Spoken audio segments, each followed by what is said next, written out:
thank all of you for watching and listening to me again. Then students, प्यारे बच्चों, जो आज की क्लास है वह जो 10th क्लास के स्टूडेंट हैं, ओके, जो 10th के प्यारे स्टूडेंट हैं और आपका जो नेक्स्ट एग्जाम होगा, ठीक है ना, जो आपका नेक्स्ट पेपर होगा वो इंग्लिश का होगा, ठीक है ना, तो उसी को देखते हुए मैंने यह वीडियो बनाई है। ओके, तो देखिए, फर्स्ट ऑफ ऑल मैं आपको बताऊंगा जो ये वीडियो है वह एमपी बोर्ड के स्टूडेंट्स के लिए है, ठीक है ना, जो भी एमपी बोर्ड के स्टूडेंट हैं, ओके, और आपका जो पैटर्न हो गया है वो एनसीईआरटी हो चुका है, ठीक है ना, कौन सा पैटर्न हो चुका है, एनसीईआरटी, ओके, और जो भी 10th के स्टूडेंट हैं, ओके, जो भी 10th क्लास के स्टूडेंट हैं और जो आपका एनुअल एग्जाम है, ओके, जो वार्षिक एग्जाम है 2022, तो उसके बारे में मैं आपको क्लियर कट हर चीज बताऊंगा, ओके, और मैं आपको जो आपके इस बार एग्जाम में क्वेश्चन आएंगे वो भी बताऊंगा, ठीक है ना, जो मोस्ट इंपॉर्टेंट क्वेश्चन है वो भी मैं आपको इस वीडियो में बताऊंगा। ओके,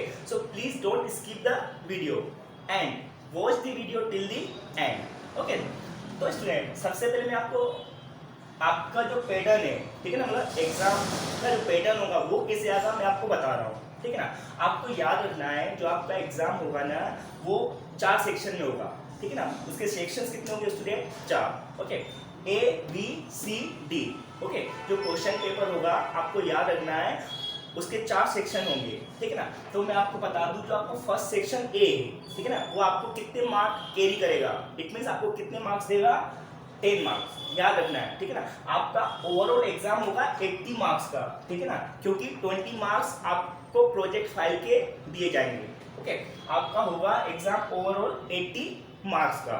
ओके, तो बात करते हैं सेक्शन ए की, ठीक है ना। सेक्शन ए में आपसे क्या पूछा जाएगा, अनसीन पैसेज, ओके। अब जो अनसीन पैसेज स्टूडेंट उसके 2 क्वेश्चन पूछे जाएंगे, ठीक है ना। जो सेक्शन ए है उसमें आपका अनसीन पैसेज के क्वेश्चन आएंगे, वो भी 2 आएंगे, बहुत सिंपल है, ठीक है ना। आपको एक पैसेज दिया जाएगा और आपको उसको रीड करना है। अब रीड करके आपको क्या क्वेश्चन आंसर निकालने हैं, तो ये तो बहुत ईजी टास्क होती है, ठीक है ना। ये आपको देगा 10 मार्क्स। अब इसको बोलते क्या है, रीडिंग स्किल्स, मतलब जो आपका ये सेक्शन है ना उसको क्या बोलते हैं, रीडिंग सेक्शन, ठीक है ना। जो सेक्शन ए है कौन सा आपका, रीडिंग सेक्शन, ओके। तो बात करते हैं सेक्शन बी की। तो आपका जो सेक्शन बी आएगा स्टूडेंट्स, आपको याद रखना है उसमें क्या आएगा, first of all note making, ठीक है ना। अब नोट मेकिंग का मीन्स क्या होता है स्टूडेंट, अगेन आपको एक पैसेज दिया जाएगा, फिर से आपको एक पैसेज दिया जाएगा। अब पैसेज में इसमें तो आपको क्वेश्चन आंसर फाइंड आउट करने थे, जो सेक्शन ए में क्या करना था, क्वेश्चन आंसर फाइंड आउट करने थे, बट जो सेक्शन बी का पैसेज आएगा आपको क्या बनाना है, नोट मेकिंग, ठीक है ना। आपको उसमें क्या बनाना है student, note making. It means आपको एक पैसेज दिया जाएगा, आपको उस पैसेज पे से ना, मतलब उसी पैसेज के अंदर आपको कुछ पॉइंट फाइंड आउट करने हैं, ठीक है ना, नोट मेकिंग बनाने के लिए। दूसरी चीज आपको टाइटल देना है, ठीक है ना। टाइटल मीन्स जो पैसेज होगा उसका नाम देना है, ठीक है ना। जैसे मैं आपसे बोलता हूँ India is a big country, okay, and it has the second largest population of the world, ठीक है ना। इस तरीके का सपोज आपको एक पैसेज आता है और आपसे पूछा जाता है नेम द टाइटल, ठीक है ना। It means find out the title of this passage, मतलब आपको क्या देना, उसको नाम देना है। तो मैंने जो भी बोला वो इंडिया के बारे में था। इट मीन्स जो शब्द बार बार रिपीट होता है तो वही उस पैसेज का क्या होता है, टाइटल, ओके। तो उसके बाद आपको पॉइंट बनाने हैं, तो पॉइंट आप नंबर वाइज बना सकते हो, ठीक है। फिर एक और चीज बनानी होती है, समरी, ओके। तो ये क्वेश्चन है ना, आपको 3 चीजें आपको कवर करनी होती हैं। फर्स्ट ऑफ ऑल आपको टाइटल देना होता है, ठीक है ना। नोट मेकिंग में क्या करना होता है, फर्स्ट ऑफ ऑल आपको टाइटल देना होता है, टाइटल के बाद आपको क्या करना है, नोट्स बनाने हैं, नोट्स आपको पॉइंट में बनाने हैं, मतलब 1 2 3 4, ठीक है ना। नेक्स्ट क्या, समरी। अब समरी क्या होती है, जो भी आपका पैसेज है उसका 1/4, ठीक है ना, पैसेज का 1/4 आपको लिखना है। अब इसी सेक्शन में, सेक्शन बी में आपसे नोट मेकिंग के क्वेश्चन पूछे जाएंगे। सेकेंड, लेटर राइटिंग, आपसे क्या पूछा जाएगा, लेटर राइटिंग, है ना। तो लेटर राइटिंग आपको 2 तरीके की आएगी, ठीक है ना। लेटर राइटिंग के क्वेश्चन 2 तरीके के आएंगे, फॉर्मल और इनफॉर्मल, ठीक है ना। यहाँ तो आपको फॉर्मल वे में लेटर लिखना है या इनफॉर्मल वे में, ठीक है, वो मैं आपको आगे बताऊंगा। जैसे मैं आपको क्वेश्चन समझाऊंगा, then I will tell you, ठीक ना, फॉर्मल इनफॉर्मल। अब जो नेक्स्ट क्वेश्चन किस पे बनेगा, लॉन्ग कंपोजिशन। इट मीन्स आपको कुछ लिखना है। लॉन्ग कंपोजिशन का मीन्स क्या होता है स्टूडेंट, आपको कुछ लिखना है। अब लिखना क्या है, ऐसे, या तो ऐसे राइटिंग, ठीक है ना, या आर्टिकल राइटिंग या पैराग्राफ राइटिंग, इसमें से आपसे पूछा जाएगा। ओके, तो ये हो गया आपका लॉन्ग कंपोजिशन। नेक्स्ट जो क्वेश्चन बनेगा इस सेक्शन में, सेक्शन बी में, ठीक है ना, कौन सा चल रहा है अपना, राइटिंग स्किल्स, ठीक है ना, जो आपका सेक्शन बी है ना स्टूडेंट्स, कौन सा है, राइटिंग स्किल। अब आपको सेक्शन बी में क्या करना है, पिक्चर गाइडेड, ठीक है ना, अब आपको क्या करना है, पिक्चर गाइडेड कंपोजिशन, ठीक है ना। पिक्चर गाइडेड कंपोजिशन का मीन्स क्या होता है स्टूडेंट, आपको एक पिक्चर दी जाएगी, ओके, और पिक्चर को देख के आपको उसको उसके ऊपर कुछ लिखना है, ठीक है। जैसे आपको कोई पिक्चर दे दी गई, जैसे आपको जू की पिक्चर दे दी गई, जू में चिड़ियाघर की, ठीक है ना, तो आपको उसके बारे में लिखना है, ठीक है ना, इसको बोलते हैं पिक्चर गाइडेड कंपोजिशन। ओके, ये वाला सेक्शन आपको कितने मार्क्स देगा स्टूडेंट, 16, कितने मार्क्स देगा, 16 मार्क्स। ओके, तो 10 एंड 16 तो 26 मार्क्स हो गए आपके ए और बी सेक्शन में। तो स्टूडेंट्स अब बात करते हैं सेक्शन सी की। ओके, जो आपका सेक्शन सी होगा, ठीक है ना, आपको याद रखना है जो सेक्शन सी है ना, आपका जो सेक्शन सी होगा वो ग्रामर पे बेस्ड होगा, ठीक है ना। आपसे क्या पूछे जाएंगे, ग्रामर के कुछ क्वेश्चन पूछे जाएंगे। Okay, fill in the blanks, जो फर्स्ट 5 क्वेश्चंस आएंगे वो किस पे बेस्ड आएंगे, filler, it means fill in the blanks, आपको कुछ खालिस्तान दिए जाएंगे, ठीक है ना, आपको ग्रामर को देखते हुए उनको फिलअप करना है। ओके, नेक्स्ट आएगा डू एज डायरेक्टेड। अब डू एज डायरेक्टेड भी क्या है, आपके ग्रामर का ही पोर्शन है, ठीक है, वो मैं आपको आगे वीडियो में एक्सप्लेन करूंगा। ओके, ये वाला सेक्शन आपको कितने देगा स्टूडेंट्स, मार्क्स 10 मार्क्स, ठीक है ना। जो आपका सी सेक्शन है वो आपको 10 मार्क्स कैरी करेगा। ओके, बात करते हैं सेक्शन डी की। ओके, तो देखिए सेक्शन डी सबसे इंपॉर्टेंट है, section D is the most important section, सबसे इंपॉर्टेंट है क्योंकि ये आपको कितने देगा, 44 मार्क्स, कितने, 44 नंबर। ओके, अब इसमें पूछा क्या जाएगा स्टूडेंट, आपसे पूछा जाएगा टेक्स्ट, जो आपकी टेक्स्ट बुक है, ठीक है ना, जो आपके टेक्सटल एमसीक्यूज पूछे जाएंगे, मतलब आपकी जो टेक्स्ट बुक है ना, जैसे आपकी फर्स्ट फ्लाइट बुक है, ठीक है ना, तो उसके में से आपसे कुछ क्वेश्चन पूछे जाएंगे। MCQs means multiple choice question, मतलब आपको 4 ऑप्शंस दिए जाएंगे और आपको राइट ऑप्शन फाइंड आउट करना है। ओके, नेक्स्ट आएगा प्रोज एंड पोएट्री, ठीक है ना। नेक्स्ट फुटप्रिंट विदाउट फीट, जो आपकी नेक्स्ट बुक है, ठीक है ना, एक सप्लीमेंट्री बुक है आपकी और एक मेन बुक है। जो मेन बुक है वो कौन सी, अपनी फर्स्ट फ्लाइट, तो उसमें से कुछ क्वेश्चन पूछे जाएंगे, ठीक है ना, पोएट्री पूछी जाएगी, प्रोज पूछे जाएगा, ठीक है ना। और नेक्स्ट क्या अपना फुटप्रिंट विदाउट फीट, ठीक है ना। तो आपका जो डी सेक्शन है it is the most important, ठीक है ना, क्योंकि ये आपको कितने नंबर देगा, 44 मार्क्स। ओके, तो ये सब तो इंट्रोडक्शन थी, मैंने आपको क्या बताया कि ये मार्क कैसे डिवाइड होंगे, जो आपका पेपर आएगा उसको आपको जो आपका पेपर आएगा आपको कैसे उसको अटेम्प्ट करना है, मैंने आपको बता दिया, और आपको सभी क्वेश्चंस एग्जाम में अटेम्प्ट करके आने ही हैं, ठीक है ना। तो मैं अब आपको जो ये चीज़ मैंने समझाई उसके कुछ मोस्ट इंपोर्टेंट क्वेश्चन बता रहा हूँ जो। तो प्यारे स्टूडेंट्स, बात करते हैं क्वेश्चंस की। ओके, हम स्टार्ट करेंगे क्वेश्चन नंबर 4 से, ठीक है। अब आप बोलोगे सर क्वेश्चन नंबर 1 2 3 कहाँ गया, तो जो आपके क्वेश्चन नंबर 1 2 3 है ना स्टूडेंट्स, वो क्या आएंगे, अनसीन पैसेज और नोट मेकिंग पे बेस्ड आएंगे, ठीक है ना। ये आप खुद ही कर सकते हो, और अगर आपको ये क्वेश्चन सोल्व करने में दिक्कत आ रही है अनसीन पैसेज या नोट मेकिंग में, तो आप मेरी वीडियोस देख लेना, उसके लिए मैंने अलग से एक वीडियो बनाई है। ओके, तो क्वेश्चन नंबर 4 की बात करते हैं, फॉर्मल लेटर्स, ठीक है ना। आपसे क्या पूछा जाएगा, एक फॉर्मल लेटर्स पूछा जाएगा। क्वेश्चन जो है क्वेश्चन नंबर 4 है, ठीक है। आपको याद रखना है ये आपको कितने मार्क्स देगा, 4 मार्क्स। ओके, तो क्वेश्चन को रीड करेंगे और मैं उसका आंसर भी आपको एक्सप्लेन करूंगा। तो इसमें क्या बोला जा रहा है, यू आर मयंक शर्मा, आप कौन मयंक शर्मा हो, studying in government high school Datia, आप कहाँ पे स्टडी करते हो, गवर्नमेंट हाई स्कूल दतिया में। Write an application to your principal, आपको क्या करना है स्टूडेंट्स, एक एप्लीकेशन लिखना है अपने प्रिंसिपल को, for school leaving certificate, it means आप स्कूल को छोड़ना चाहते हो, ठीक है ना, किसी कारणवश, ठीक है ना। तो मैं आपको आंसर बता दूं, सबसे पहले आपको हेडिंग डालनी है टू द प्रिंसिपल, याद रखना to the principal, it means जो प्रिंसिपल है वो कौन है, रिसीवर, ठीक है ना। तो इसमें सेंडर की एड्रेस नहीं आती, इस तरह की एप्लीकेशन आए तो आपको डायरेक्टली सीधे रिसीवर की एड्रेस डालनी है, ठीक है।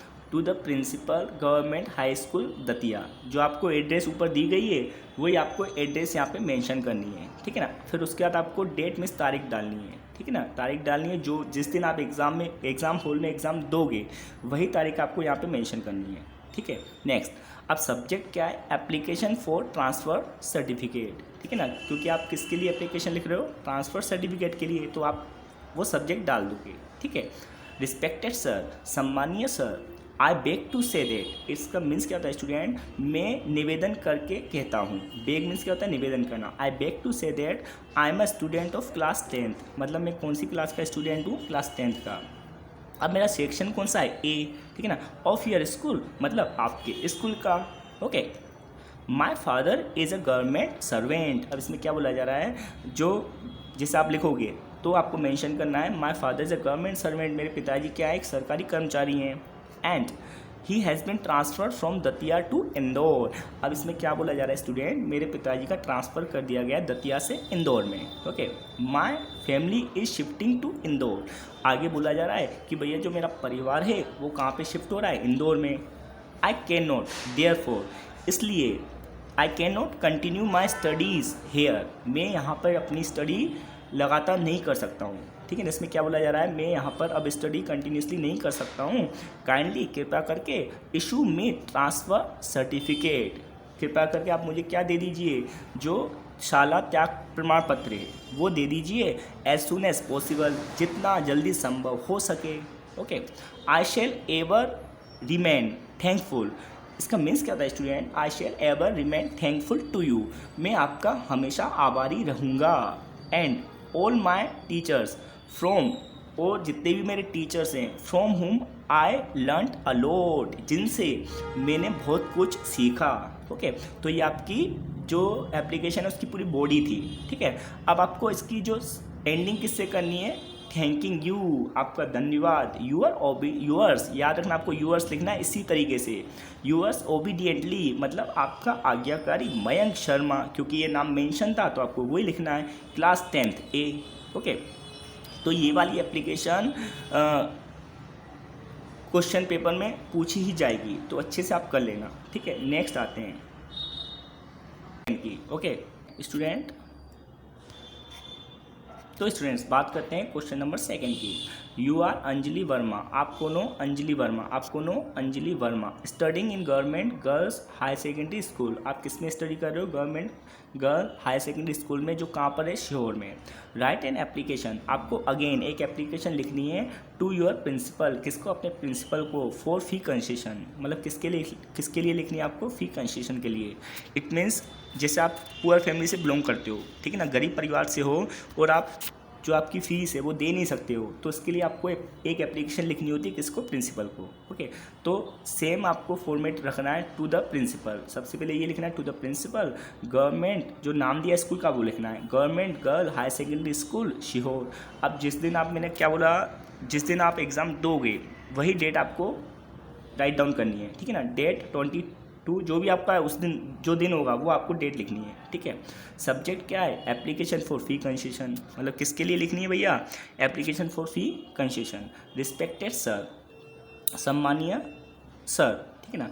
आई beg to state that, same condition है, मैं आपसे निवेदन करता हूँ, ठीक है ना, मैं निवेदन करते हुए बताता हूँ that I am a student of class 10th, मैं कौन सी क्लास का स्टूडेंट हूँ, 10th क्लास का, ठीक है ना।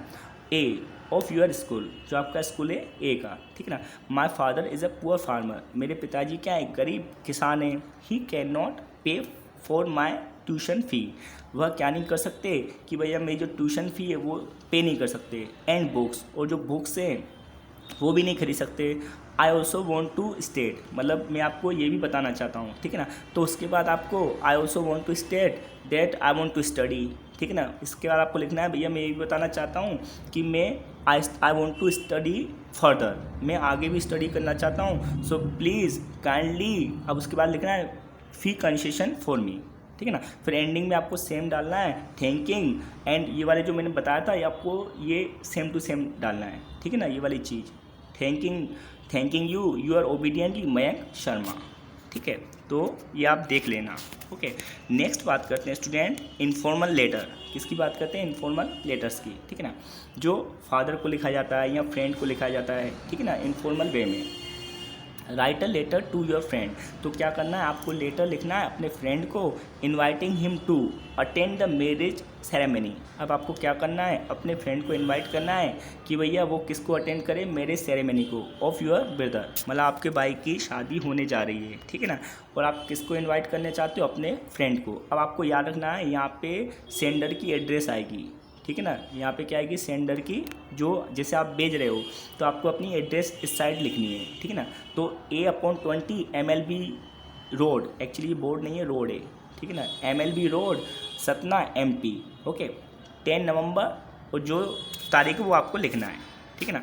उसके बाद लिखेंगे माय डियर अमित, ठीक है ना। अब किसको लिखना है, अपने दोस्त अमित को, नमस्ते, ठीक है ना, नमस्ते।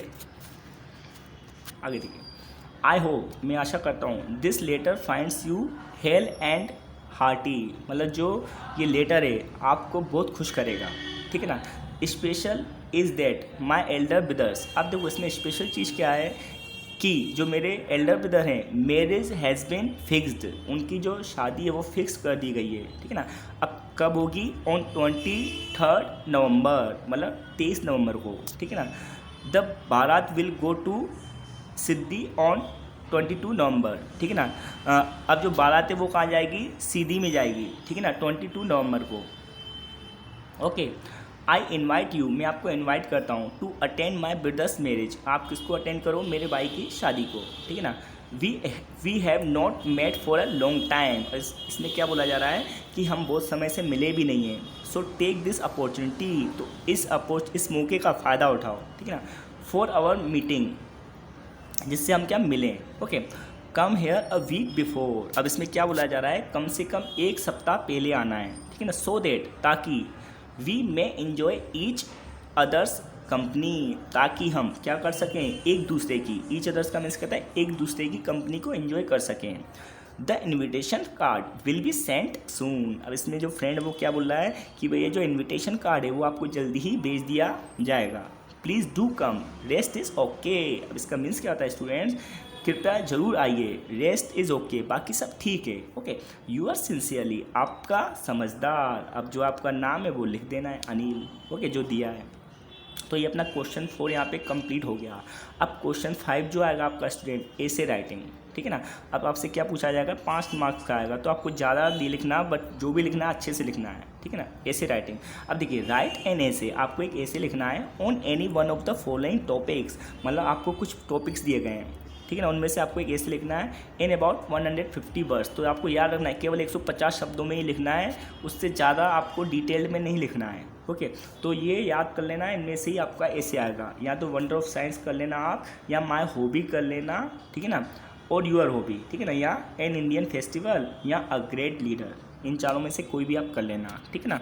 अब इसके अथवा में क्वेश्चन आपका आएगा, ठीक है ना। अब अथवा में क्या आएगा स्टूडेंट, पैराग्राफ राइटिंग, आपको पैराग्राफ लिखना है, writing a paragraph on any one of the following topics. अब ये भी आपको याद रखना है 150 शब्दों में ही लिखना है, ठीक है ना। अब पैराग्राफ किसके ऊपर लिखना है, इंपॉर्टेंस ऑफ इंग्लिश के ऊपर, या तो लिखिए, या इंपॉर्टेंस ऑफ ट्री, ओके, या कोविड-19, जो कोविड-19 है वो ट्रेंडिंग टॉपिक है, ठीक है ना, या ऑनलाइन एजुकेशन, ये दोनों टॉपिक ट्रेंडिंग है, ठीक है ना। या तो ऐसे आएगा या आपको टॉपिक दिया जाएगा, ठीक है। ये था क्वेश्चन नंबर 5। अब बात करते हैं क्वेश्चन नंबर 6 की। अब क्वेश्चन नंबर 6 कितने मार्क्स का आएगा, 3 मार्क्स का, ठीक है ना।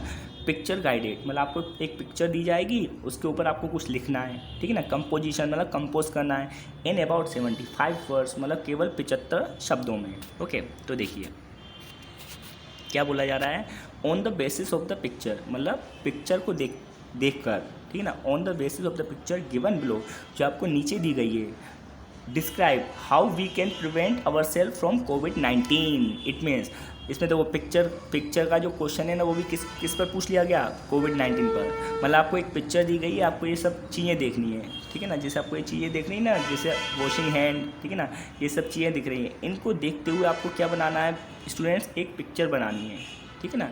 जो ये सब चीज़ें हैं ना, आपको इनको देख के आपको एक पिक्चर को देखते हुए एक कंपोजिशन बनानी है, ठीक है ना। ये मैंने फिर से एक पिक ले ली थी, तो मैं आपको दिखा देता हूँ। ओके, तो देखिए, जैसे आप टॉपिक लिखोगे तो मैं आपको बता भी देता हूँ कैसे लिखना है आपको, ठीक है ना।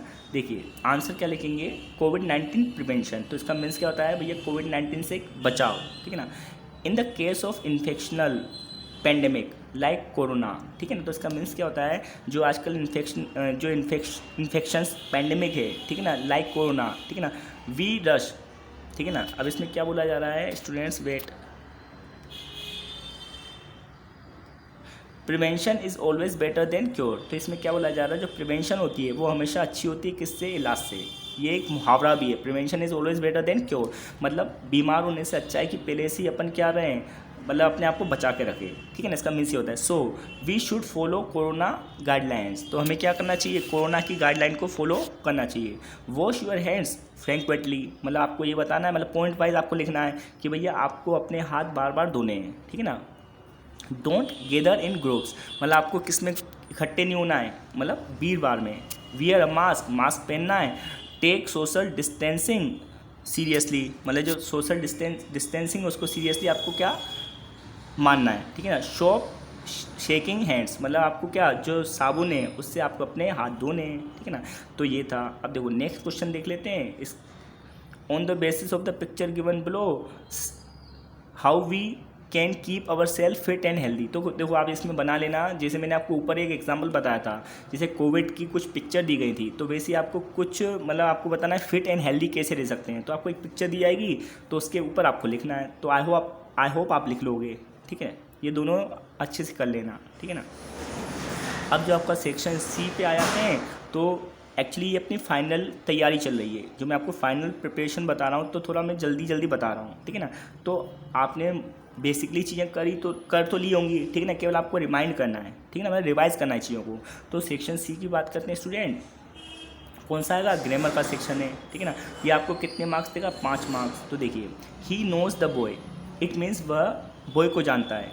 Is wearing a blue shirt, जो क्या पहना हुआ है, ब्लू कलर की शर्ट। तो आपको याद रखना इसका आंसर बनेगा हु, क्या बनेगा, हु, ठीक है ना। क्योंकि हमें बॉय क्या है, पर्सन, तो पर्सन के लिए हमेशा रिलेटिव क्लोज हु का यूज करते हैं, ठीक है ना। तो इसका मीन्स क्या होगा, he knows the boy who is wearing a blue shirt. Okay, next question की बात करते हैं। His brother is RJ in a local radio channel, it means उसका भाई क्या एक आरजे, किसमें, लोकल रेडियो चैनल में, ठीक है ना। तो इसका आंसर क्या बनेगा स्टूडेंट, एन, ठीक है ना। क्योंकि इसको अगर हिंदी में लिखेंगे तो पहला जो अक्षर है वो क्या आ रहा है, आ, ठीक है ना।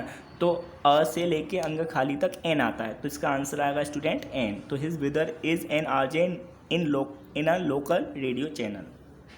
Question number 3, there is not water in the pool, it means जो पूल है उसमें पानी नहीं है, तो इसका आंसर बनेगा देयर इज़ नॉट एनी, ठीक है ना। तो इसका आंसर क्या बनेगा, एनी, क्योंकि नेगेटिव वाक्य में क्या लगाते हैं, एनी, ठीक है ना। तो ये वाक्य नेगेटिव है, इसलिए इसका आंसर बन गया एनी। तो there is not any water in the pool, pool में बिल्कुल भी पानी नहीं है या कुछ भी पानी नहीं है। ही हैज़ मैनी प्लेस, इसका मीन्स क्या होता है, भैया वह लिख चुका है बहुत सारे प्लेस, मीन्स लेक, ठीक है ना। तो आपको याद रखना है, जब भी हैज़ और हैव आता है तो उसके संग वर्ब की थर्ड फॉर्म आती है, तो वर्ब की थर्ड फॉर्म होगी रिटर्न, ठीक है ना। तो he has return many place. Next बात करते हैं स्टूडेंट्स, और मैं आपको बता दूं, आप वीडियो केवल सुन लेना, तब भी आप पास आउट तो हो ही जाओगे एग्ज़ाम में, ठीक है ना।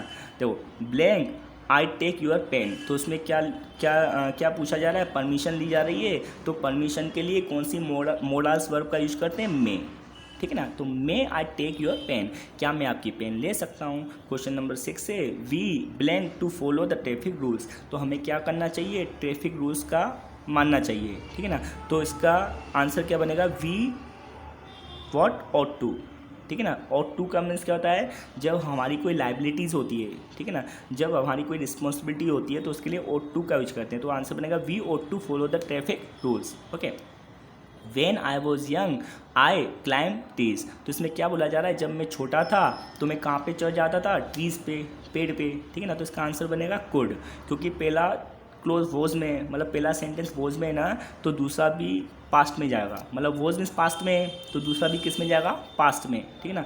तो कैन का पास्ट कुड होता है, तो इसका आंसर बनेगा could. Okay, I haven't bought, तो इसका मीन्स क्या था स्टूडेंट, कि भैया मैंने नहीं खरीदा मिल्क टुडे, मतलब आज मैंने क्या नहीं खरीदा, दूध नहीं खरीदा। तो क्या आएगा, क्या है, नेगेटिव सेंटेंस है, तो नेगेटिव में क्या आता है, मैंने आपको बताया एनी, ठीक है ना। क्योंकि वाक्य अगर साधारण होता, साधारण वाक्य में आता है सम, बट ये वाक्य क्या है, हेवंट, तो हेवंट क्या है, नेगेटिव, ठीक है ना। तो क्या आएगा, एनी।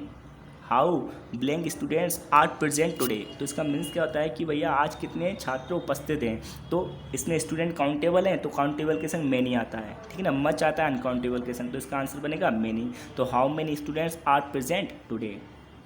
नेक्स्ट है हाउ ब्लैंक शुगर। तो सेम क्वेश्चन आ गया, तो वो शुगर अनकाउंटेबल है तो अनकाउंटेबल के संग मच आएगा, ठीक है ना। काउंटेबल के संग मैनी आया था तो अनकाउंटेबल के संग मच आता है। तो how much sugar do you take in tea. तो इसका मीन्स कहता है कि भैया आप अपनी चाय में कितनी शक्कर लेते हो। Okay.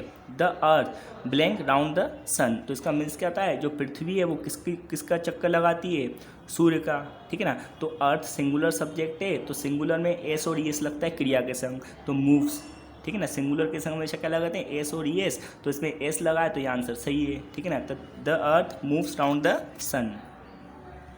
Next, he always on time. तो वह हमेशा समय पे आता है। तो अगेन जो सब्जेक्ट है सिंगुलर है तो उसके संग एस और ईएस आता है, तो ही ऑलवेज कम्स ऑन टाइम, ठीक है। Next, Ganga is a sacred river. तो इसका मीन्स क्या होता है, जो गंगा नदी है, ठीक है, जो गंगा मैया है या गंगा नदी बोल दो, वो क्या है, एक पवित्र नदी है, ठीक है ना। तो ये क्या है, गंगा वन एंड ओनली, मतलब कोई भी वस्तु या स्थान एक ही हो दुनिया में तो उसके संग द आता है, डेफिनेट आर्टिकल द आता है। तो आंसर बनेगा the Ganga is a sacred river.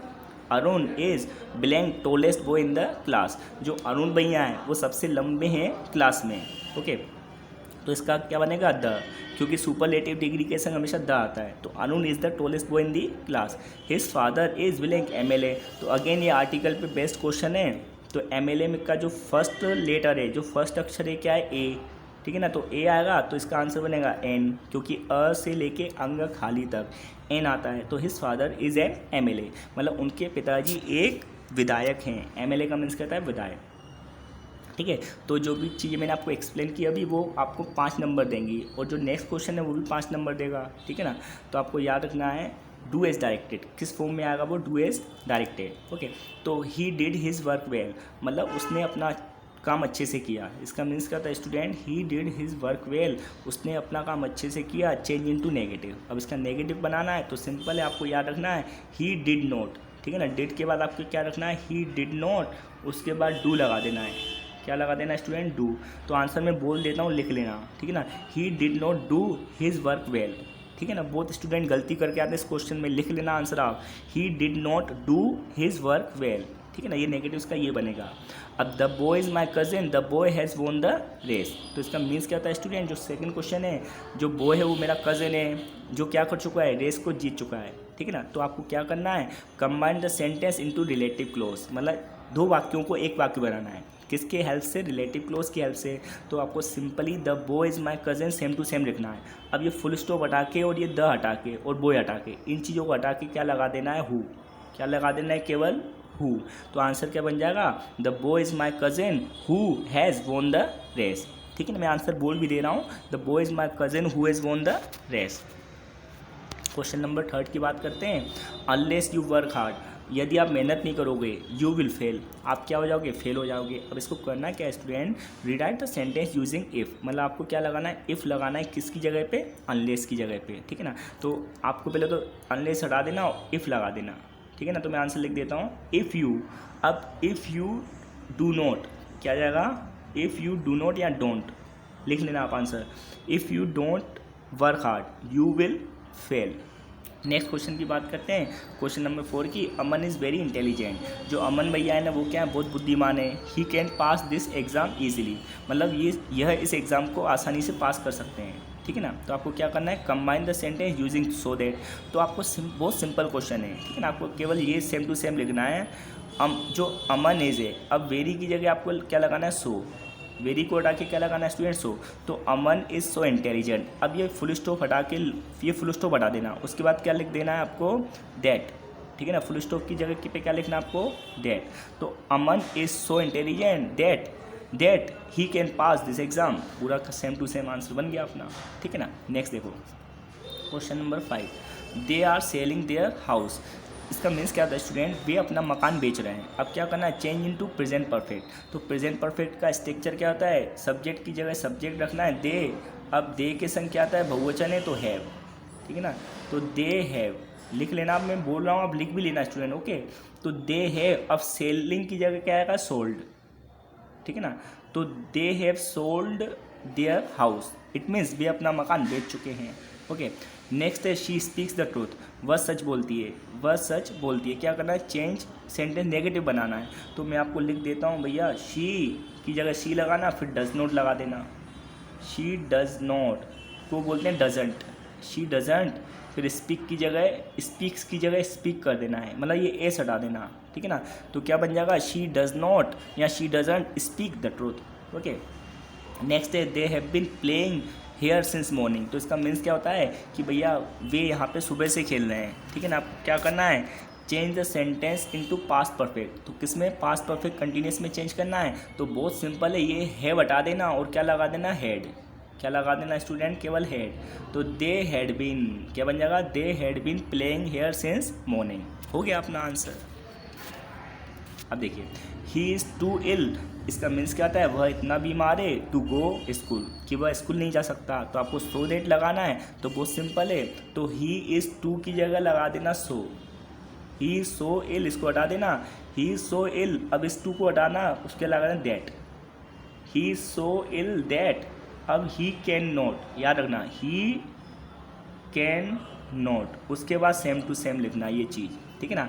तो आंसर मैंने लिख दिया है, he is so ill that he can not go to school. Next, the tall man is a doctor, जो लंबा आदमी है वो एक डॉक्टर है। The tall man is talking to my father, अब जो टोल मैन किससे बात कर रहा है, मेरे फादर से। अब वही मैंने आपको रिलेटिव क्लोज बताया था, उसका यूज करना है। तो ये वाला सेंटेंस आपको पूरा का पूरा लिखना है। अब यहाँ पे फुल स्टॉप हटा देना और ये द टोल मैन हटा देना और क्या लगा देना, हु। क्या लगा देना आपको, केवल who. The tall man is a doctor who is talking to my father, that's it. Question number 10 की बात करते हैं स्टूडेंट्स। बहुत सिंपल सिंपल क्वेश्चन आएंगे आपके इस बार, ठीक है ना। I am ill, I am not going to school, तो इसका मीन्स क्या होता है, भैया मैं बीमार हूँ, मैं स्कूल नहीं जा रहा हूँ। अब क्या करना है, सो का यूज करना है, बहुत ही सिंपल है। तो आई एम इल, अब फुल स्टॉप हटा के लगा देना सो, सेम टू सेम लिख देना, हो गया answer. I am ill so I am not going to school. तो स्टूडेंट्स आई होप आपको समझ में आ रही हैं चीज़ें। अब आगे सेक्शन नंबर डी, जो लास्ट सेक्शन है, ठीक है ना। उसके बाद आपकी जो फाइनल प्रिपरेशन है वो हो जाएगी, ठीक है। तो सेक्शन डी, अब जो आपसे 6 क्वेश्चन पूछे जाएंगे, ठीक है ना, जो आपको कितने मार्क्स देंगे, 6 मार्क्स, ठीक है ना। ऑब्जेक्टिव टाइप क्वेश्चन है, इट मीन्स MCQs के। जो क्वेश्चन नंबर 9 आएगा ना, MCQs पे बेस्ड आएगा आपके टेक्स्ट बुक के फर्स्ट फ्लाइट से, ठीक है ना। तो पहले क्वेश्चन की बात करते हैं भैया, अ लेटर टू गॉड, जो आपकी फर्स्ट फ्लाइट है उसका फर्स्ट चैप्टर क्या है, अ लेटर टू गॉड। अब who read the letters send by Lencho, तो इसमें पूछा जा रहा है कि भैया लेटर किसने रीड किया, जो लेंचो के द्वारा भेजा गया। तो आपको याद रखना है द पोस्ट मास्टर, ठीक है ना। आंसर है इसका the post master. Next question देखते हैं, who is the author of the lesson a letter to God, जो आपका लेसन है अ लेटर टू गॉड, उसके रचयिता कौन है, तो GL फुनट्स, ठीक है ना। ये फर्स्ट जो ए ऑप्शन है ये आपका आंसर है, ठीक है। What did Lencho think the post office employees, मतलब जो लेंचो भैया हैं वो पोस्ट ऑफिस एम्प्लॉयज़ के बारे में क्या सोचते हैं। तो आपको याद रखना है बंच ऑफ क्रोक्स, ठीक है ना। आंसर क्या इसका, bunch of crooks. Next question, why did Lencho need money, मतलब जो लेंचो भैया थे उनको पैसों की आवश्यकता क्यों थी, ठीक है ना। तो इसको आवश्यकता थी किस लिए, टू सेव हिज फैमिली, क्योंकि वो अपने परिवार को सेव रखना या सेव करना बचाना चाहते थे, okay. Lencho wrote a letter to, मतलब लेंचो भैया ने किसको लेटर लिखा, गॉड, ठीक है ना, टू गॉड। आपको याद है ऑप्शन नंबर बी। अब who is the poet of the poem dust of snow, जो आपकी डस्ट ऑफ स्नो पोएम है उसके लेखक कौन है, मतलब उसके ऑथर कौन है या पोइट कौन है। तो आपको याद रखना मिस्टर रॉबर्ट फ्रॉस्ट, कौन है, mister Robert Frost. What did the cow, ये काउ नहीं है क्रो है, ठीक है ना। इसमें क्रो याद रखना student. What did the crow shake on the poet, मतलब जो कौआ है, क्रो का मीन्स क्या था, कौआ, ये काउ नहीं लिखना, ये रॉन्ग प्रिंट हो गया है, ठीक है ना। तो what did the crow shake on the poet, मतलब जो कौआ था वो पोइट भैया के ऊपर क्या गिराते हैं। तो आपको याद रखना डस्ट ऑफ स्नो, इसका आंसर है option number B, dust of snow. The dust of snow affected the poet by, मतलब जो the dust of snow poem है उससे क्या प्रभाव होता है किस पे, कवि पे, ठीक है ना। तो चेंजिंग हिज मूड, उसका जो मूड था ना कवि का वो चेंज हो जाता है जैसे उसके ऊपर डस्ट ऑफ स्नो आता है, ठीक है ना। तो ऑप्शन नंबर सी इसका आंसर है। Where was the crow sitting, जो कौआ था, ठीक है ना, वो कहाँ पर बैठा था। तो आपको याद रखना है जो कौए थे वो कहाँ पे बैठे थे, ऑन अ हेमलॉक ट्री। कहाँ पे बैठे थे, ऑप्शन नंबर डी, इसका आंसर क्या है, ऑप्शन नंबर डी, ठीक है। तो ये सब आपको जो फर्स्ट चैप्टर था उसके एमसीक्यूज थे। अब जो नेक्स्ट चैप्टर है Nelson Mandela long walk to freedom, तो according to Nelson Mandela what is courage, मतलब जो नेल्सन मंडेला जी के अनुसार हिम्मत क्या है, ठीक है ना। तो हिम्मत का मीन्स क्या होता है, आपको याद है ट्रम्प ओवर फियर, मतलब डर से जीत प्राप्त करना, ठीक है ना। तो ट्रम्प्स ओवर फियर इसका आंसर है, ठीक है। According to Nelson Mandela vote is a country's greatest wealth, मतलब नेल्सन मंडेला जी के अनुसार जो एक देश होता है उसकी सबसे महान संपत्ति क्या है। तो आपको याद रखना है नेल्सन मंडेला जी ने बोला था इट्स पीपुल, मतलब किसी देश के लोग ही क्या है उसकी संपत्ति होते हैं। विच पार्टी डिड मंडेला ज्वाइन, जो मंडेला जी थे उन्होंने कौन सी पार्टी ज्वाइन की थी, ठीक है ना। तो आपको याद रखना है अफ्रीकन नेशनल पार्टी, ठीक है ना, जो अफ्रीकन नेशनल पार्टी उन्होंने इसको ज्वाइन किया था, ओके। नेक्स्ट है how many deputy president were selected, जो कितने डिप्यूटी प्रेसिडेंट, मतलब जो प्रेसिडेंट होता है उनके जो नीचे होते हैं, राष्ट्रपति के नीचे जो प्रेसिडेंट होते हैं उनको कितने जनों को चुना गया। तो याद रखना 2, ठीक है ना, जो 2 बंदे थे उनको डिप्यूटी प्रेसिडेंट चुना गया था। What change brought international leaders to South Africa, ठीक है ना, मतलब क्या चीज़ें बदली, ठीक है ना, मतलब जो इंटरनेशनल लीडर्स आए थे, ठीक है ना। अब इसमें क्या बदल गया था भैया, एंड ऑफ अपार्थी, ठीक है ना, मतलब एंड ऑफ अपार्थी का मीन्स क्या था है, जो साउथ अफ्रीका में क्या चलता था, कलरिज्म, ठीक है ना। तो इसका आंसर ये था। अब बात करते हैं भैया जो आपके एक्सट्रैक्ट के क्वेश्चन आएंगे, क्या आएंगे, एक्सट्रैक्ट के क्वेश्चन आएंगे, ठीक है ना। तो today Monday Wanda Petronski was not in her seat, तो ये स्टोरी किसके बारे में, अपनी वांडा पेट्रोस्की के बारे में, ठीक है ना। तो ये आपको एक एक्सट्रैक्ट पूछा जाएगा, आप देख लेना, आपके बुक में होगा, मैं आंसर फिर भी बता देता हूँ क्वेश्चन देख के, ठीक है ना। तो देखिए where did Wanda sit in the classroom, जो वांडा थी वो क्लासरूम में कहाँ बैठी थी, ठीक है ना। तो इसका ऑप्शन नंबर बी आंसर है, ठीक है ना। तो इन द लास्ट सीट, कहाँ पे बैठी थी वो, इन द लास्ट सीट, मतलब सबसे लास्ट में, क्योंकि वो क्या थी, दूसरी कंट्री से आई थी, तो उसकी जो जिस देश में वो आई थी वहाँ पे अच्छी ट्यूनिंग नहीं थी, तो सबसे लास्ट में वो बैठी थी। तो इसका आंसर क्या था, इन द लास्ट सीट, ठीक है ना। The adjective from the word absence, जो अब्सेंस शब्द है, ठीक है ना, जो अब्सेंस शब्द है आपको क्या बताना है, उसका एडजेक्टिव बताना है, ठीक है ना। तो सीधे सीधे इसका क्या होता है, अब्सेंट क्या होता है, मतलब जो आपका अब्सेंस होता है ना उसका एडजेक्टिव क्या होता है, अब्सेंट। तो इसका ए ऑप्शन है, ठीक है ना, answer number option number A, ठीक है ना। From which lesson has this text been taken, मतलब कौन से टेक्स्ट से इसके लिया गया ये, ठीक है ना। तो द 100 डेसेज, ठीक है ना, जो वांडा थी, जो आपकी वांडा की स्टोरी मैंने आपको डिटेल में एक्सप्लेन की थी, तो द 100 डेसेज इसका आंसर है। अब एक्सट्रैक्ट 3 देख लेना, the house the only one in the entire valley set on the crest of a low hill, तो ये किसके बारे में, अ लेटर टू गॉड, ठीक है ना। ये पूरा जो एक्सट्रैक्ट है वो किसके बारे में, अ लेटर टू गॉड। तो देखो इसमें क्या बोला जा रहा है, फ्रॉम विच लेसन, मतलब कौन से लेसन से ली गई हैं, तो अ लेटर टू गॉड, मतलब ऑप्शन नंबर ए मैंने बता ही दिया, ठीक है। Next where was Lencho's house situated, मतलब वो कहाँ पे था, तो आपको इसमें से मिल जाएगा, फिर भी मैं बता देता हूँ कहाँ पे था वो, एट द फुट ऑफ, नहीं सॉरी सी, इसका ऑप्शन सी है, on the crest of a low hill, ठीक है ना। तो सी इसका आंसर था, ठीक है। अब बात करते हैं क्वेश्चन नंबर 3 की, find out the word from above passage which is similar, similar means क्या था, समानार्थी। आपको समानार्थी बताना है किसका, क्लोजली का। तो क्लोजली का समानार्थी क्या होता है, इंटीमेटली, क्या होता है, इंटीमेटली। तो ये इसके आंसर थे।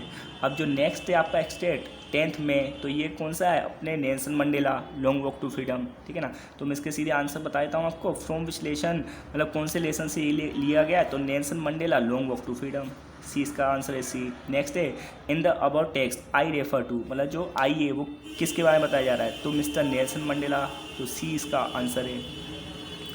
The ceremony took place in, जो सेरेमनी थी वो कहाँ पे हुई थी, ठीक है ना। तो आपको याद रखना है कहाँ पे हुई थी, इसका आंसर है प्रीटोरिया, ठीक है ना, जो प्रीटोरिया स्थान था साउथ अफ्रीका का, वहाँ पे हुई थी, ठीक है ना, ए। अब नेक्स्ट देखते हैं जो आपके पोएम के एक्सट्रैक्ट हैं, ठीक है ना, रीड द फॉलोइंग एक्सट्रैक्ट। अब पोएम्स के कुछ एक्सट्रैक्ट हैं तो मैं बता देता हूँ। जो he hears the last voice at night, ठीक है ना। तो ये पोएम है, इसका क्वेश्चन में आपको क्वेश्चन आंसर समझा देता हूँ। From which poem the above lines has been taken, मतलब कौन सी पोएम से ये ऊपर की लाइन ली गई है, तो इसका आंसर अपना सी है। कौन सा है? A tiger in the zoo, क्योंकि इसमें क्या बताया गया, टाइगर जो पिंजरे में था और जो ओपन भी था, a tiger in the zoo. वो डज ही स्टेयर एट, मतलब जो टाइगर भैया हैं वो किस चीज़ को देखते हैं, ठीक है ना, स्टार्स। इसका आंसर है option number C, stars. Okay, अब क्वेश्चन नंबर 3 देखते हैं। Which of the following is opposite of the word, मतलब ब्रिलियंट जो शब्द है उसका अपोजिट बताना है, उल्टा बताना है। तो ब्रिलियंट का उल्टा क्या होता है भैया? डल, ठीक है ना, बुद्धू। नेक्स्ट एक्सट्रैक्ट, सम से द वर्ल्ड विल एंड, मतलब ये फायर एंड आइस वाला आपका पोएम है, ठीक है ना। तो इसके आंसर मैं आपको बताता हूँ। Who is the poet of the these lines, जो इसके पोइट कौन है? मिस्टर रॉबर्ट फ्रॉस्ट, ठीक है ना, मिस्टर रॉबर्ट फ्रॉस्ट इसके पोइट हैं, ठीक है। अब नेक्स्ट देखते हैं। Vote does the poet compare fire with, मतलब जो अपने जो पोइट भैया हैं उन्होंने आग को किससे कंपेयर किया है? तो आग को कंपेयर किया है डिजायर से, इच्छाओं से, ठीक है ना। अब with whom does the poet want to stay, मतलब जो पोइट भैया हैं वो किसके संग रुकना चाहते हैं, ठीक है ना। तो वो किसके संग रुकना चाहें? दोज हु फेवर फायर, जो किसका फेवर करते हैं? फायर का, ठीक है। तो इस तरह के क्वेश्चन आपसे एग्जाम में आएंगे इस साल, ठीक है ना, जो आपका नेक्स्ट एग्जाम में। अब बात करते हैं क्वेश्चन आंसर की। तो 6 क्वेश्चन, ठीक है ना, आपको करने हैं, जो आपको कितने देंगे? 12 मार्क्स, ठीक है ना। 6 क्वेश्चन नंबर 11 में आपको 6 क्वेश्चन करने हैं, आपको जो 12 मार्क्स देंगे। ओके, तो देखिए मैं आपको एक्सप्लेन कर देता हूँ फिर से। शॉर्ट आंसर टाइप क्वेश्चंस हैं, ठीक है ना। देखो, answer the following questions about 30 words, मतलब 30 शब्दों में आपको आंसर देना है, ठीक है ना। What did Lencho hope for, जो लेंचो भैया थे ना वो किस चीज़ की आशा कर रहे थे? तो Lencho hoped for a good harvest, मतलब जो लेंचो भैया थे ना उन्होंने किसकी आशा की थी कि इस बार जो खेती है वो जो फसल है बहुत अच्छी होगी, ठीक है ना। The crop only needed some rain, जो क्रॉप है, ठीक है ना, जो क्रॉप को कितनी ज़रूरत थी? कुछ बारिश की, मतलब इतनी ज़्यादा बारिश की ज़रूरत नहीं थी। लेंचो भैया ने सोचा था अच्छे से मेरी खेती हो जाएगी। ओके, अब Y did Lencho say that the rain drop were like new coins, तो इसका मीन्स क्या होता है स्टूडेंट्स? भैया लेंचो भैया क्यों बोलते हैं कि जो रेन ड्रॉप है वो क्या है? न्यू कोइंस की तरह है, ठीक है, मतलब नई एक सिक्कों की तरह है। लेंचो सेड, मतलब लेंचो भैया ने इसे कहा that the rain drops were like new coins, मतलब जो रेन ड्रॉप्स थे किसकी तरह थे? न्यू कोइंस की तरह थे। Because the rain would help him, मतलब जो बारिश थी वह उनकी मदद करेगी। Crop and he expected a rich harvest, और उन्होंने क्या आशा की थी कि भैया जो उनकी फसल होगी वो बहुत अच्छे से होगी। रिच मीन्स क्या? बहुत अच्छा फ़ायदा देगी उनको। Okay, how did rain change, मतलब जो बरसात हुई थी उसने कैसे बदल दिया? What happen to Lencho fields, मतलब जो बारिश थी वो एकदम से बदल कैसे गई? और जो लेंचो भैया की फील्ड थी उसके संग क्या हुआ? तो सडनली मीन्स एकदम से लार्ज हेल स्टोन्स, मतलब बहुत ज़्यादा बर्फ़बारी होने लगी, ठीक है ना। Began to fall with the rain, मतलब बारिश के साथ साथ क्या होने लगी? बर्फ़बारी भी होने लगी। कंटिन्यूड फॉर एन आवर, मतलब लगातार 1 घंटे तक। The cone was totally destroyed, sorry, जो अपने कोन्स थे, जो भुट्टे थे, वो पूरी तरीके से, टोटली मीन्स पूरी तरीके से क्या हो गए? नष्ट हो गए, डिस्ट्रॉयड। अब नेक्स्ट चैप्टर है वेयर डिड सेरेमनी, मतलब नेल्सन मंडेला जी का चैप्टर है। Where did ceremony take place, मतलब जो सेरेमनी थी वो कहाँ पे हुई थी? नेम एनी पब्लिक बिल्डिंग, मतलब आपको उस पब्लिक बिल्डिंग का नाम बताना है इंडिया की। That are made of sandstones, जो किस लिए बनाई गई हैं? मतलब जैसे वहाँ जो अपने देश है उसमें कौन सा प्लेस है जहाँ पे अपन ऐसे सेरेमनी, मतलब जो नेशनल फेस्टिवल हैं उनको सेलिब्रेट करते हैं। तो देखो, the inauguration ceremony took place in the lovely sandstone, मतलब जो इनाग्रेशन था, जो स्टार्टिंग थी, जो उद्घाटन था वो बहुत अच्छे स्थान पे किया गया। जो क्या था? Amphi theatre formed by the union building in Pretoria, जो प्रिटोरिया में था यूनियन बिल्डिंग में, ठीक है ना। द रेड फोर्ट इन दिल्ली, तो वैसे अपन जो अपना नेशनल फेस्टिवल है इंडिया का वो कहाँ पे बनता है? दिल्ली में, ठीक है ना, रेड फोर्ट पर। एंड हवा महल इन जयपुर में मनाया जाता है। Are some of the public building in India which are made of sandstone, जो किसके लिए बनाई गई है भैया? सैंडस्टोन के लिए। Can you say how 10 May in an autumn day in South Africa, मतलब इसका मीन्स क्या था स्टूडेंट? क्या आप बता सकते हो? जो 10 मई है वो क्या एक ऑटम दिन है, ठीक है ना, साउथ अफ्रीका में। 10 May is an autumn day in South Africa because from March to May, क्योंकि मार्च से मई तक, ठीक है ना, इट इज़ ऑटम सीजन, क्योंकि क्या रहता है, एक ऑटम सीजन रहता है in South Africa. It is very much like we have Christmas, मतलब ये किसकी तरह, मतलब बहुत अच्छा होता है। और हम क्या उस समय क्या होता है, क्रिसमस होता है इन विंटर, सर्दियों में। While the people of USA, जबकि जो यूएसए के पीपल हैं सेलिब्रेट इट इन समर, मतलब वो कब मनाते हैं, ऑटम को, समर में। ठीक है, अब देखिए 2 स्टोरीज अबाउट फ्लाइंग, इस चैप्टर की बात करते हैं। His first flight, why was the young seagull afraid to fly, मतलब जो यंग सीगुल था वो क्यों डरा हुआ था उड़ने से, ठीक है ना। तो the young seagull afraid to fly because he felt that his wings would never support him to fly, मतलब उसने क्या सोचा था, जो उसके पंख हैं वो कभी भी मदद नहीं करेंगे उड़ने के लिए।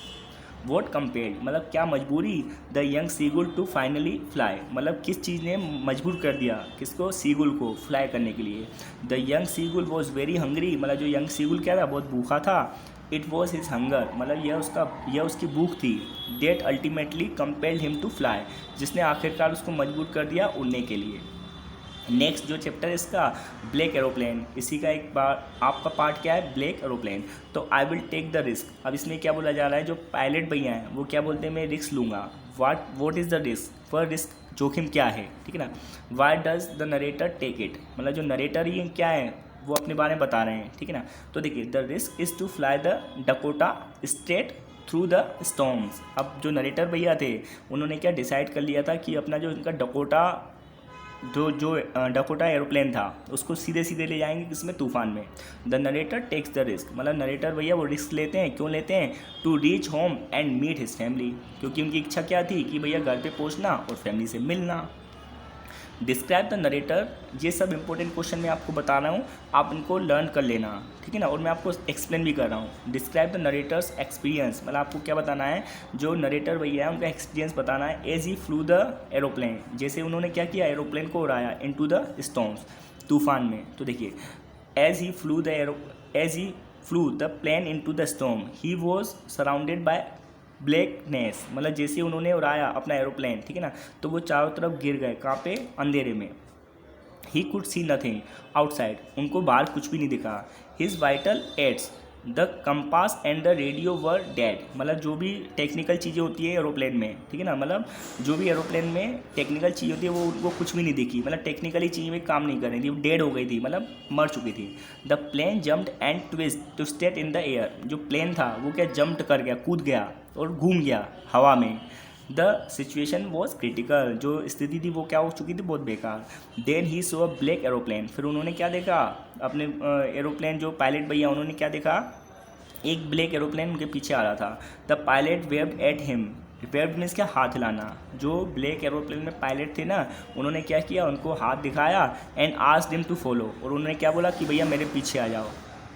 The plane disappeared when the pilot was safe, मतलब जो वो प्लेन था वो गायब हो गया जब कौन बच गए, अपने पायलट भैया बच गए।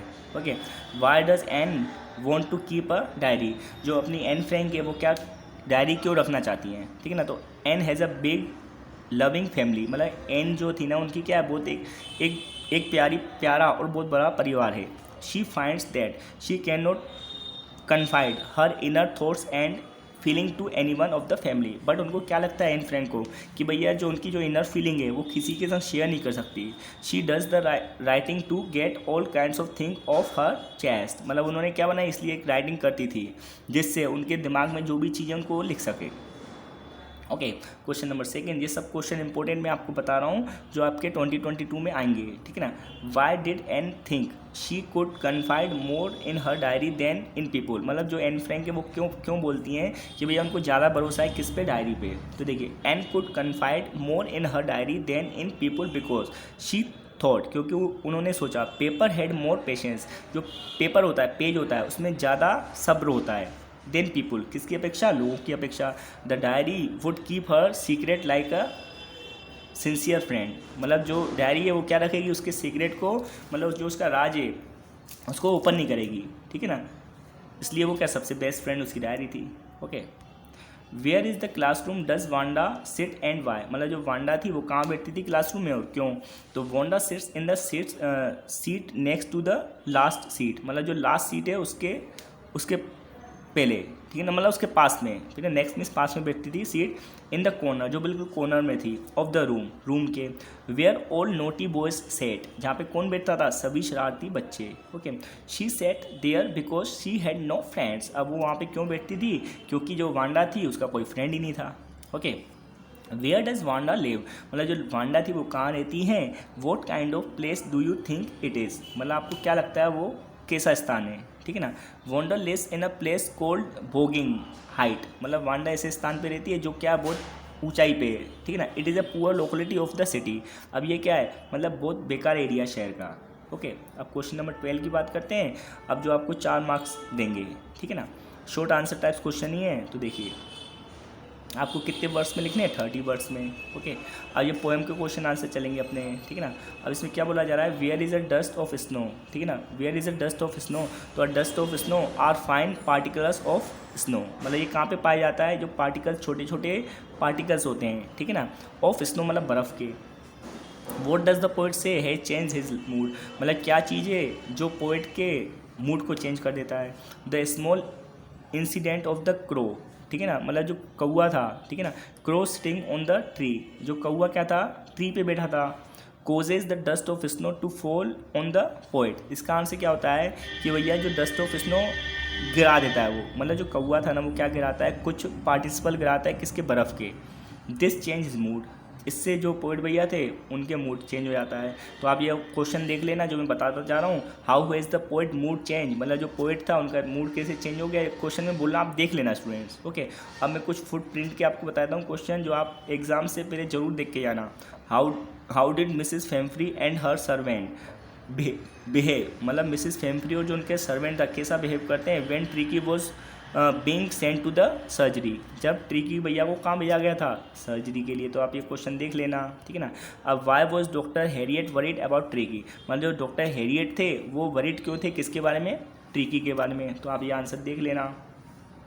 क्वेश्चन सब इंपॉर्टेंट है, ठीक है ना। Who does I refer in the story, a thieves story, मतलब थीव्स स्टोरी में किसको आई बताया गया है ये बताना है, ठीक है ना। तो खुद नरेटर थे इसमें, तो आपको पता है। What is he Fairlie successful hand eight, तो इसका आंसर ये भी आपका थीव्स स्टोरी का क्वेश्चन है, ठीक है ना। What does he get from Anil in return for his work, तो जो थीव भैया थे वो अनिल से क्या पाते हैं, ठीक है ना, बदले में ये बताना है।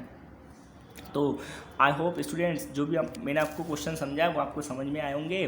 तो ये आपकी फाइनल तैयारी थी, ठीक है ना, जो आपके 20 जो अभी नेक्स्ट जो आपका इंग्लिश का एग्ज़ाम है, तो आप जो भी मैंने आपको क्वेश्चन एक्सप्लेन किए वो आप अच्छे से देख लेना, ठीक है ना। अगर आपको वीडियो पसंद आई हो तो भैया सब्सक्राइब कर देना, okay. That's it for today, जय हिंद।